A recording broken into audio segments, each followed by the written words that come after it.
Y llevo 52 años publicando, intentando quebrarla. No lo logré hasta hoy. ¡Viva las pymes!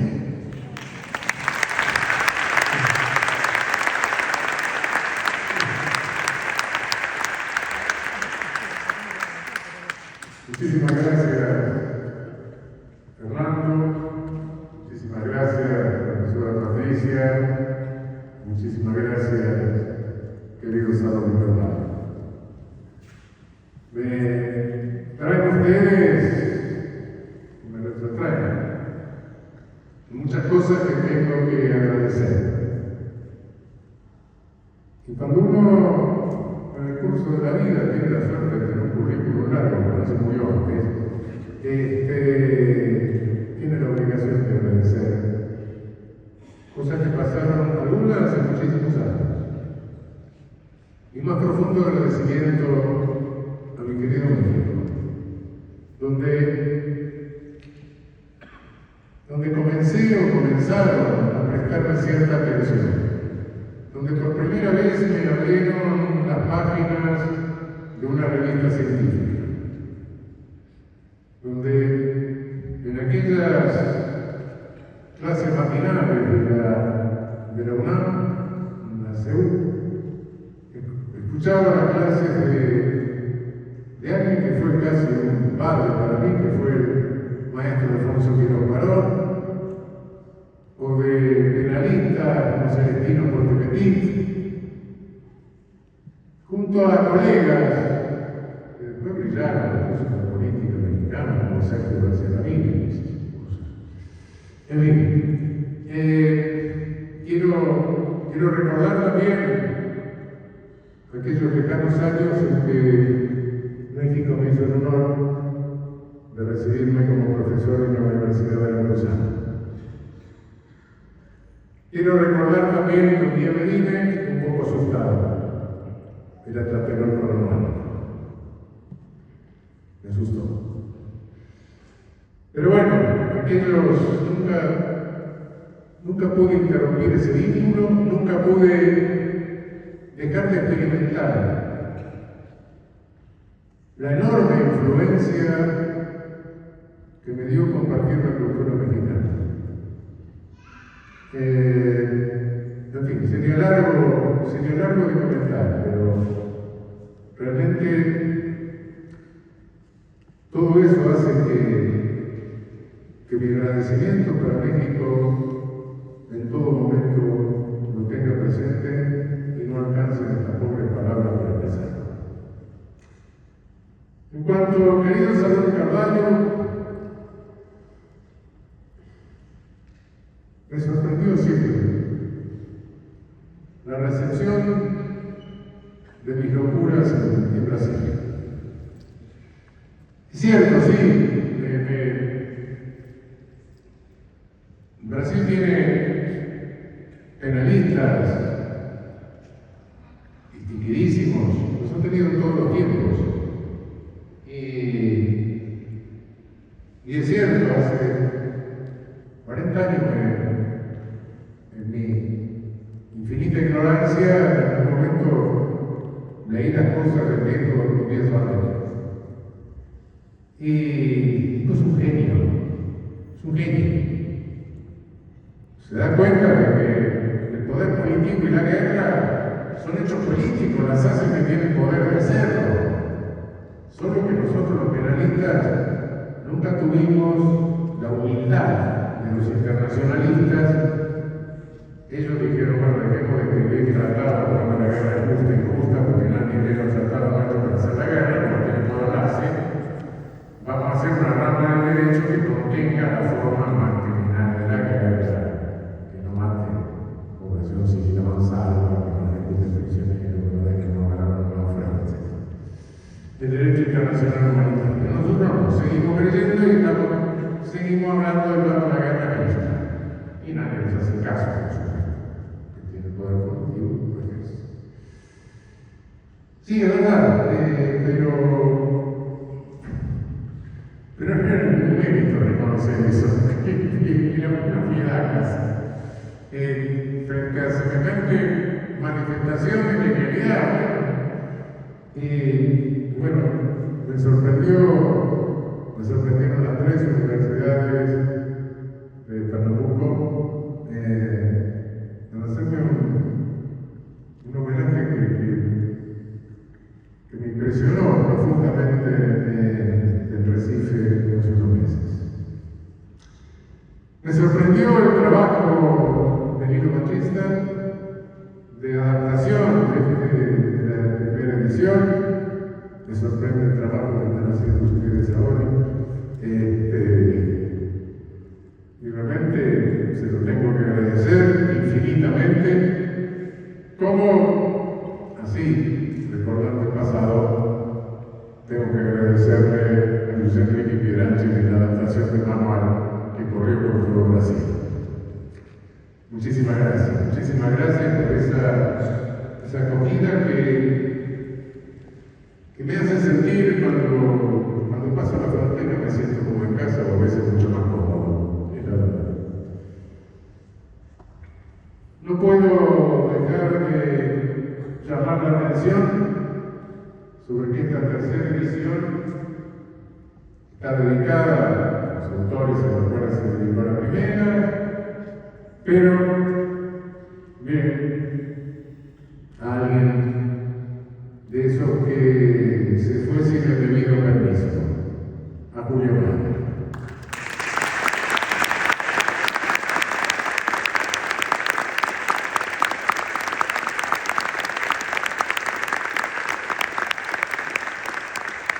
Creo que nunca, como en este momento, necesitamos a Julio. Pero bueno, estamos nosotros y tenemos el deber, aunque sea imposible el cumplimiento, de reemplazarlo y continuar.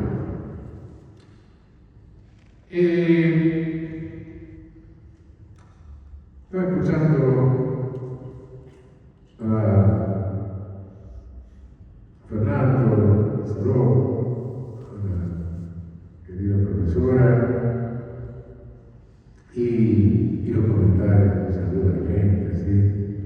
Y hay una onda de pesimismo que mata. No, realmente,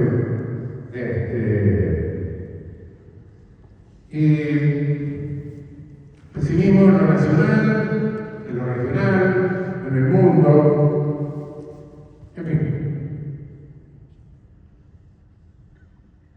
Publicamos un libro de Derecho Penal Liberal.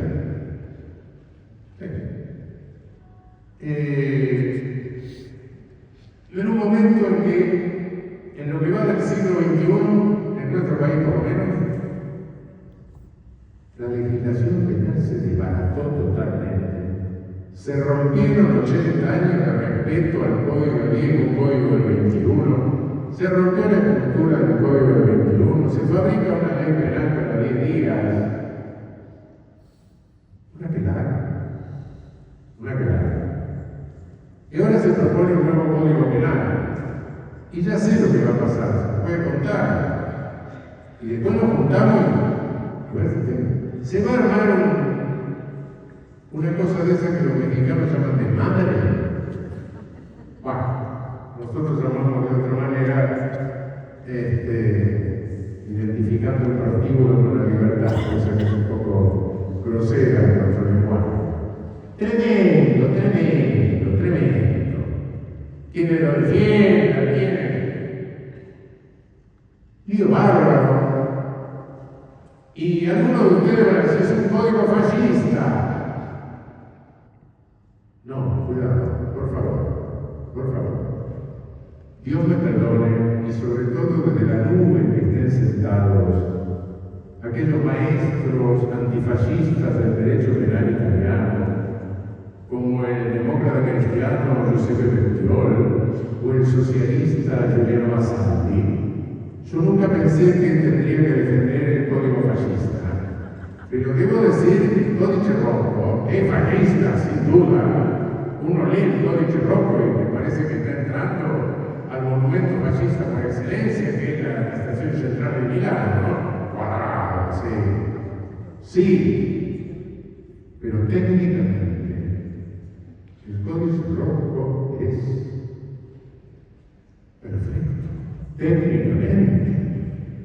fascista, sí, tiene una ideología, pero desarrolla coherentemente con técnica esa ideología. Lo que nosotros vamos a poner, yo no sé qué es. Va a ser un código, y ya la legislación lo es, no es por tener que esperar el código. Ya con la legislación vigente que tenemos, es una legislación ilusionista. Porque aumentemos pena, perpetua real, qué sé yo, está bien. En el mundo no hay ninguna cárcel llena de viejos. Eso no existe. Es una ilusión. Y dentro de 10, 15 años, un lío tan grande, porque no, paren, esto no puede ser. Es ilusión. Es un buracherismo. No, pero se va a hacer la presunción de que todo policía que mata en cumplimiento, mata en legítima defensa. Estamos locos. ¿No se dan cuenta que eso existe hoy? La legítima defensa para nosotros, ciudadanos comunes, es un derecho. Nos defendemos legítimamente, nos bancamos la agresión, si queremos, optamos. Para el policía no. El policía, cuando soy agredido ilegítimamente, tiene el deber jurídico de defenderme.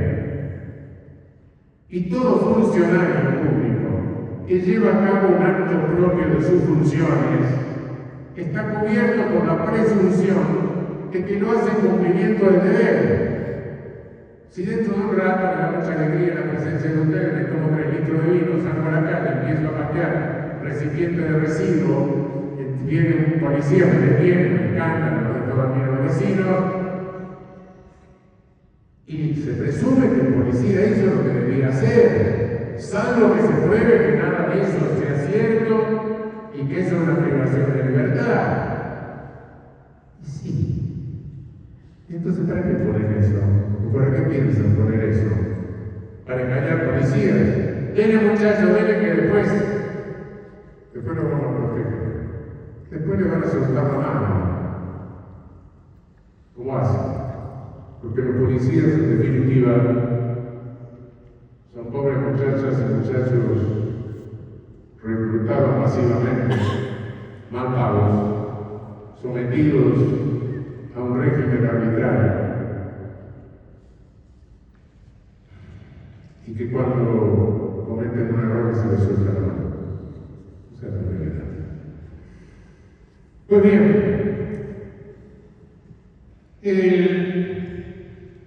nosotros, si miramos la cosa de esta perspectiva, decimos que este es un ocaso del derecho penal liberal. Y los penalistas sí, lo vemos así. Nosotros estamos acá, es el derecho penal liberal. Pero ¿qué es el derecho penal liberal? Sí, alguien me puede decir, no, si es el derecho penal que pone las garantías constitucionales, sí, la legalidad, la lesividad, etc., la proporcionalidad, todo eso. Sí, pero no es solo eso. El derecho penal liberal no es algo que está ahí porque existió siempre como la milanesa con papas fritas. El derecho penal liberal es una ideología. Una ideología que surgió en un momento. Y ese momento fue el momento en que las sociedades verticalizadas por el ejercicio del poder punitivo, las sociedades europeas jerarquizadas, con todas las inquisiciones que tuvieron, con el patriarcado que de entrada subhumaniza el 50% de la población,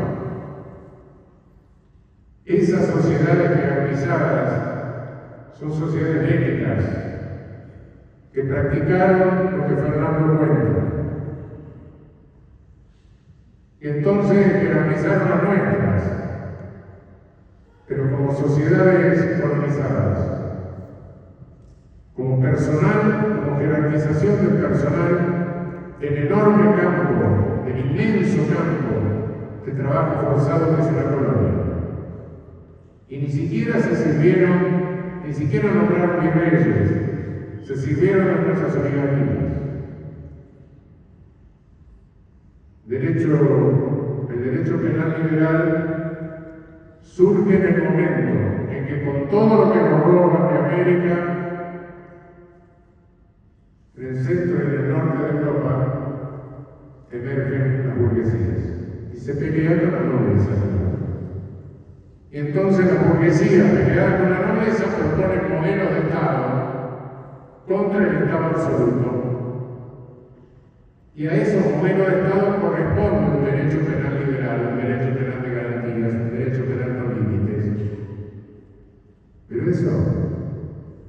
eso funcionó discursivamente, sin que se preocupara en el viejo siglo XVIII, bien, el siglo de las luces. Nadie se preocupó en el siglo de las luces de lo que pasaba en América. Nadie se preocupó de los 15 millones de negros esclavizados. Y en cuanto la burguesía se asentaron en el poder, ya un derecho penal liberal. Lo archivaron, despidieron a los filósofos y a los juristas. Adiós, compañero Becaría, Feuerbach. No necesitamos más, vengan los médicos y ahora hacemos una ideología racista policial que me sirve tanto para aplastar a mi población subordinada en la metrópoli, como para legitimar los mismos genocidios que hice en América, pero ahora los hago en Asia, en África, en Oceanía.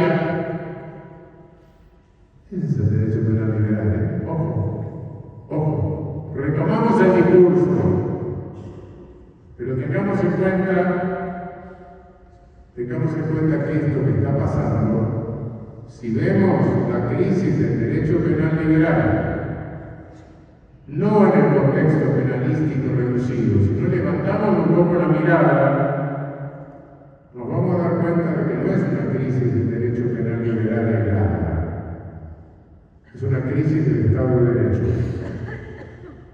Es una tentativa de nueva verticalización de la sociedad. Y por cierto, en el norte esa verticalización tampoco había terminado nunca. Y acabó en lo que sabemos que acabó. En 1914-1945, 30 años del ejemplo más cruel y brutal de nuestra civilización. Cuidado con esto. El Estado de Derecho no es un aparato de refrigeración que lo compro con el teléfono, viene, lo descarga el camión, lo instala, aprieta un botón y funciona. El Estado de Derecho es la defensa de la igualdad de la ley, y en toda sociedad siempre hay privilegios. De modo que el Estado de Derecho es una constante lucha por la igualdad contra los privilegios. Lucha en la que a veces se avanza y en otras se retrocede. Es la lucha por el derecho. Vivimos en un grave momento de retroceso. Ese es el problema. Retroceso directamente del Estado de Derecho. No creamos que es un problema. Nosotros, en la ciencia jurídico-penal, no sé si de ciencia no voy a discutirlo, después de todo siempre ciencia es una ciencia, una cuestión de decisión de autoridad académica, pero en la ciencia jurídico-penal, en el saber nuestro, solemos ver los problemas como todo con un reduccionismo penalístico. No, cuidado. Los modelos de Estado no son penales, son el núcleo de la ciencia política. Las antropologías filosóficas no son penales y las discutimos con una superficialidad que mata y las confundimos y las combinamos. Cuidado, levantemos un poco la vista de lo nuestro y démonos cuenta, y se lo digo no marcadamente a los estudiantes, pero veteranos ya, qué sé yo, no sé. Algunos ya como veteranos nos queda poco, otros no sé, pero muchachos, lo que tienen por delante es la lucha por el Estado de Derecho. lucha en la que no sé si algún día se tendrá el éxito total. El Estado de Derecho ideal no existe nunca. Es un modelo, nos sirve para saber qué tan cerca, qué tan lejos estamos, pero históricamente no ha existido nunca. Pero en este momento, la realidad frente a ese modelo nos muestra que estamos en un franco y abierto retroceso. De todas maneras,